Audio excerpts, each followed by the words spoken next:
It's somewhat snowy. Are there animals anywhere? Are there animals anywhere? Do you see a bear? Picture that bear. What's that bear doing? He could be doing anything. He could be doing anything. What is that bear doing? Now, picture me with you. I'm there in the frozen forest with you, and there's the bear, and he's doing something.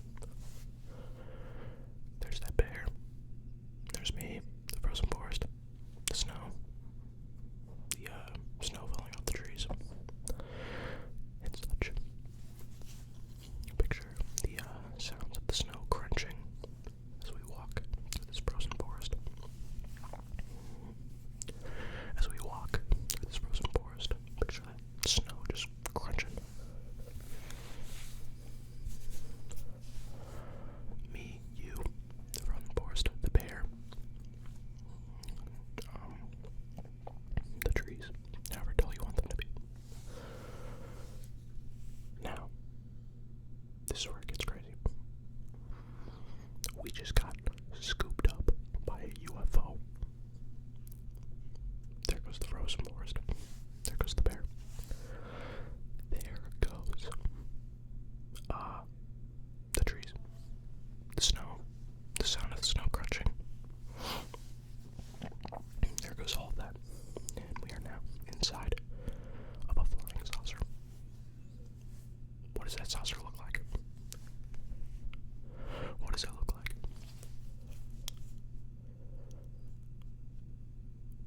How far are we in the sky? Are we in space? Are we just chilling?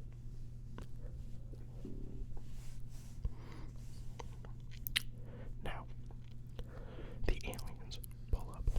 Me, you, the aliens, the flying saucer. Right? They come out. So it's me, you, the flying saucer, the non-scary aliens. And we're inside this room.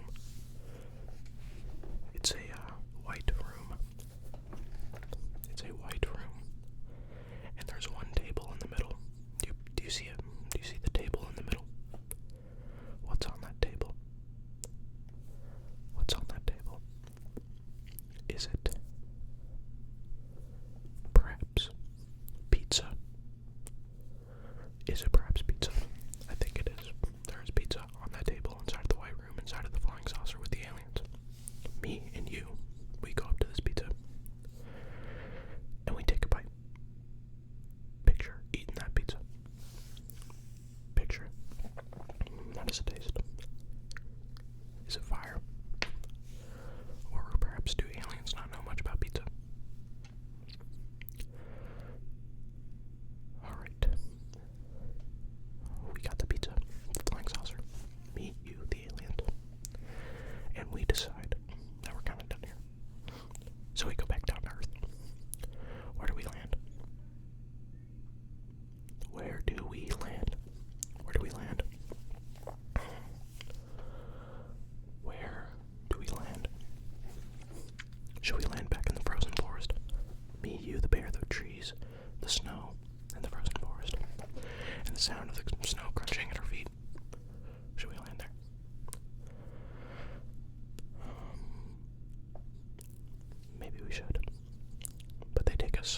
we pass the time inside the line, inside the building, in the city. Me, you, the watch, the building, and the city. And we decided we're gonna play rock, paper, scissors to pass the time. What do I draw? And what do you draw? Alright. I'll give you a countdown inside your head, inside the building, inside the city. And you also think about it. Picture rock, paper, or scissors. 3, 2, 1. I draw paper. Do you win? Do you lose inside the building, inside the city? Or do you... Wait, did I say win or lose? I don't remember. You picture me puzzled. You see me puzzled. I forgot if you won or lost. We go again. 3, 2, 1. I draw rock. Do you win? Do you lose? Inside the building, inside the city. We have fun playing rock, paper, scissors. So much fun that the time passes and we get to where we need to be. That long line, it went from long to medium to short. Very quick. We get inside this meeting. Me and you, inside the building, inside the city. And we see a very scary looking guy. He's huge. He's about 20 feet tall. 20 feet tall. And he's got a big mustache. He looks very scary. Me and you, visibly nervous. You see me clattering my teeth and biting my fingernails. But he instantly becomes happy to tell you that you are the millionth visitor and you just won $1 million. Oh my goodness. Oh my goodness. You just won $1 million inside the building. Wait, inside the room of the building, inside the city. You check your watch one last time. Check it. Check the watch. And you're thankful that you were late. So, me, you, the $1 million. We decide that we're gonna go somewhere. Me, you, the $1 million. Where do we go? Where do we go? Well, it doesn't matter where you want to go.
I've seen you before.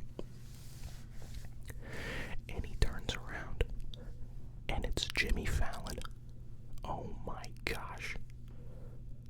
What is going on here? This might be the craziest day me and you have ever had. So we're inside the Uber driver.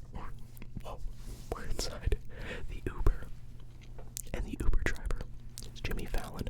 We're currently in Colorado, and it's me, you, and the big scary guy, and we're gonna go skiing. Jimmy Fallon turns around, and he says, "You guys have actually been on the show the entire time." And the background falls, and the audience reveals itself. Now everybody's puzzled. The big scary guy's puzzled. Me and you are puzzled. Even Jimmy Fallon's a little puzzled. So we're in this car, and we're very confused. And Jimmy Fallon gets out of the car, and he says, "Just kidding." And then the backgrounds go right back up.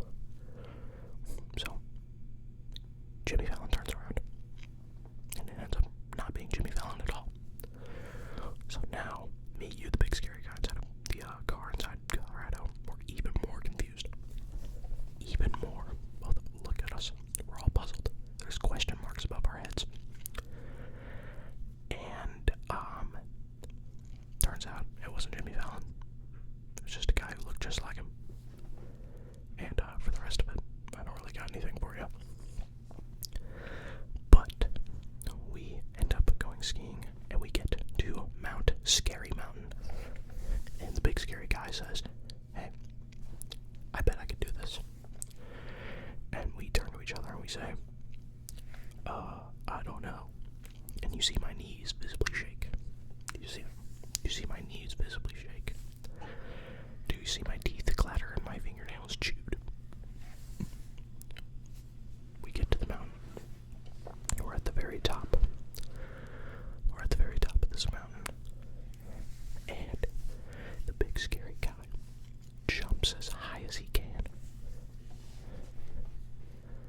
And he just shoots down the mountain. And that was pretty cool. That was pretty cool. He goes on the ramp, and he does a backflip. He goes on the ramp, and he becomes just like the greatest skier of all time. Does this like triple backflip.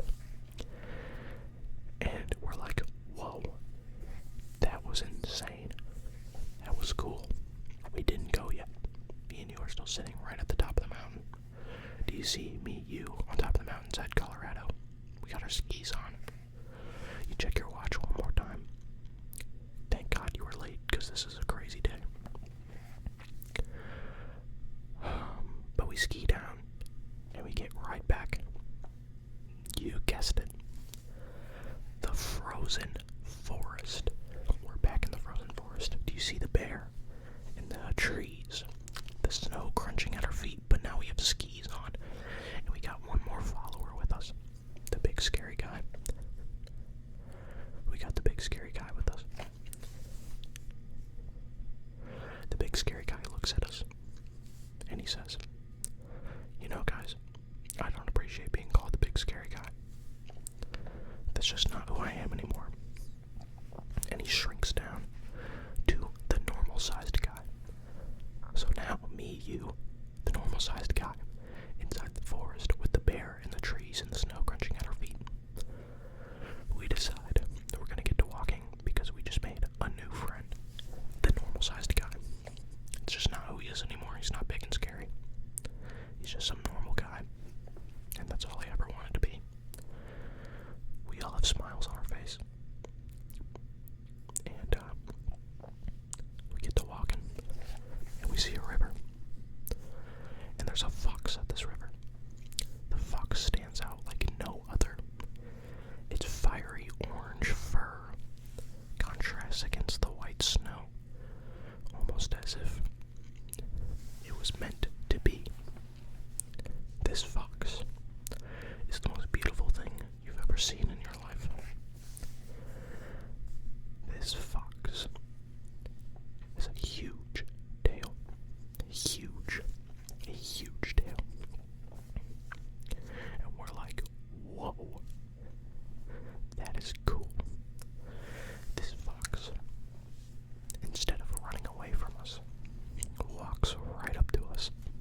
So, me, you, and the normal-sized guy, you look right at me. The fate of the universe lies in me to get a good wish. And I say, I wish that you couldn't be able to do that. You were not able to invalid our wishes. And the fox, now ready to cackle, looks right at me. He looks right at the normal-sized man. And then he looks right at you. He's looking right at you. He lets out a howl, and he says, "You all are now invalidated of your wishes." And then he runs. He runs through the forest. The snow is crunching at his feet. And we listen where he goes. And me, you, and the normal-sized man inside the frozen forest by the river, we turn to each other. And we know what to do. So we chase him. We chase him down. We chase him down. He's running by the river. He doesn't have anywhere to go. Because remember, he stands out like a sore thumb. His fiery red fur contrasts against the snow. And he has nowhere to go. And so we chase him down. We chase him down. As he's running out, he has a bag full of goodies and trinkets. He has a bag full of goodies and trinkets that seems to be slipping out as he runs. But we don't stop. We don't pick up these trinkets, these goodies, these treasures, as we're running against the forest river, frozen, by the way, right outside Colorado, by that big mountain. And then we get him. The normal-sized guy tackles him, and the fox says, okay, you got me. None of your wishes will be invalidated. You get to wish one more time. One more time. And that one more time sticks with you. And me. And the normal-sized guy. The normal-sized guy says, does that mean we all only get one wish as a group? And the fox says, you are very wise. Very wise. That is exactly what I mean. So, we huddle up together against this river. The snow crunching at our feet as we form a circle. And, we think real hard. Okay, what should my wish be?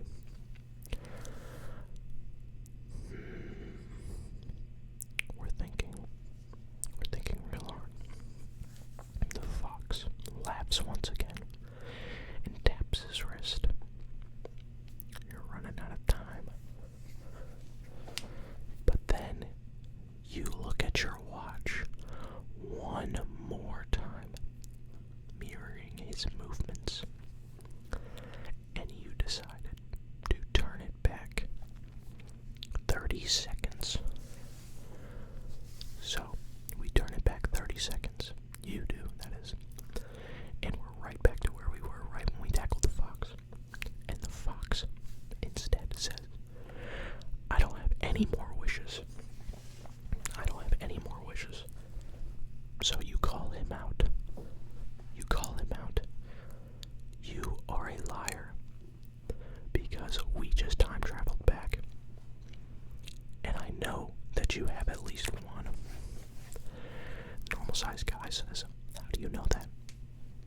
So me and you, or no, me and the normal-sized guy, are looking real puzzled by the river, on the snow, in the forest, by Colorado.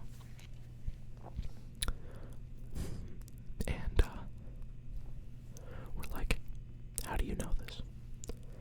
You tap on the watch. And then, we all understand now that that watch is something pretty important. So,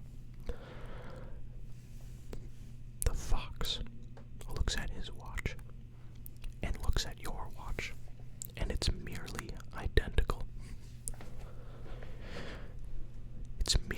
identical. And he says, how did you get that? How did you get that? So now me and the normal-sized man by the river, in the snow, in the forest, by Colorado, we are looking real puzzled now, because you are in your own conflict now, and I don't even know where to take it. So, we're kind of just letting you guys talk about things. You guys are talking about whatever you want, because it's not even our battle anymore. Me and the normal-sized man on the river, in the snow, in the forest, in Colorado. But just when you think it's over, what do you think comes back? The bear. The bear shows up, and he says, I have been trying to sleep for the last 30 minutes. That's all I need as a bear. And you guys are being the loudest people ever. So, we forget about the wishes. We forget about the time-traveling watch. And we apologize to the bear. Me, you, the normal-sized man, and the fox on the river, in the snow, in the frozen forest by Colorado. We all look at the bear, and we apologize.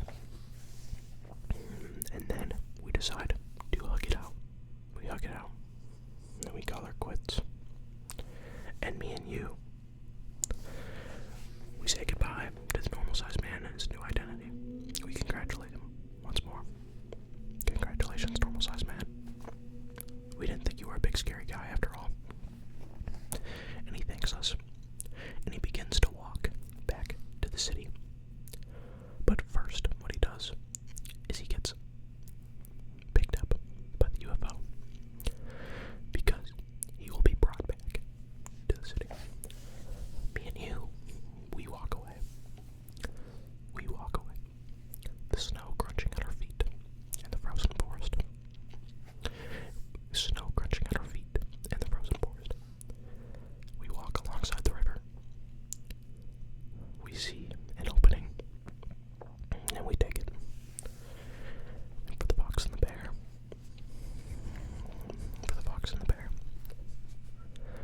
they decide to hug it out one last time.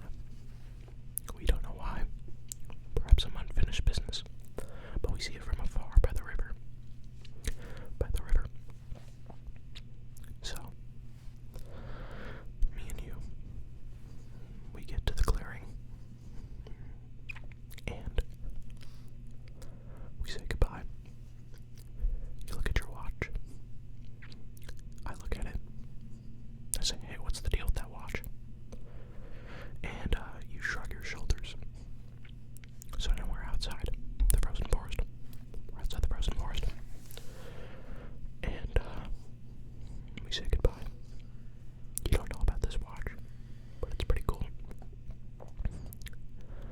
And then I get in my invisible car. And you get in your invisible car. And we begin to drive. And then, just like Fast and Furious, we get to a crossroad. And I go left. And you go right. And it ends. So, that was literally 30 minutes of me telling the craziest